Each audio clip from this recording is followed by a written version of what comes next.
Sophie, what's the latest? So a state of emergency sounds very intense, but a state of emergency here in Japan is not very legally binding. The main restrictions, as you've said, on bars and restaurants, they're not to serve alcohol. They have to close at 8 p.m. And there are other restrictions too on large gatherings, but very hard to enforce. And earlier on, in earlier states of emergency, last year and earlier this year, we saw a lot of voluntary compliance by individuals and by business owners. And some of those business owners are now rebelling.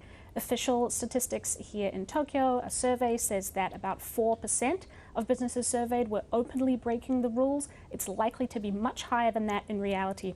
The fact is, if you want to go and get a drink in Tokyo right now, you can.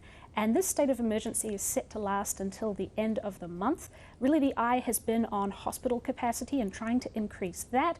And numbers here in Tokyo, although the Delta variant is certainly predominant, total case numbers are going down. So if hospital capacity can be increased and numbers decline, we could see this state of emergency end at the end of the month on schedule. So given that this is not necessarily a strict lockdown, how would a reopening in Japan actually look like?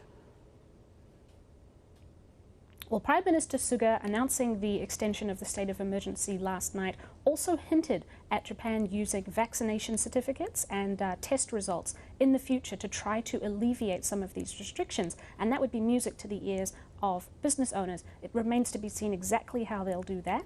Local media also is hinting at a removal of restrictions on large gatherings and a shortening of the quarantine period one has to go through when entering Japan as a vaccinated person. This is all going to be done in the future, and of course the person implementing these measures will not be Prime Minister Suga, as he's just said he will resign. The election to replace him as party leader will take place on September the 29th, and all of the candidates have very much been focused on COVID. One of them is the current vaccine minister, so he's very knowledgeable there, and the other is promising a pretty big fiscal package and some reforms to the way that the health system deals with COVID as well. So that will be very exciting in the next couple of weeks, seeing how Suga's successor promises to take care of the virus.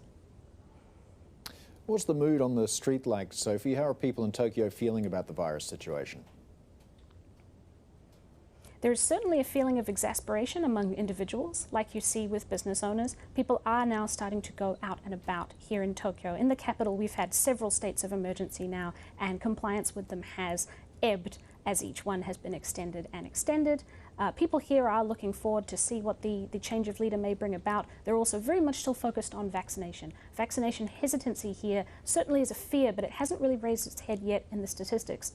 There are still people who want to be vaccinated and are not yet and are willing to queue. So that's very much the mood here in Tokyo.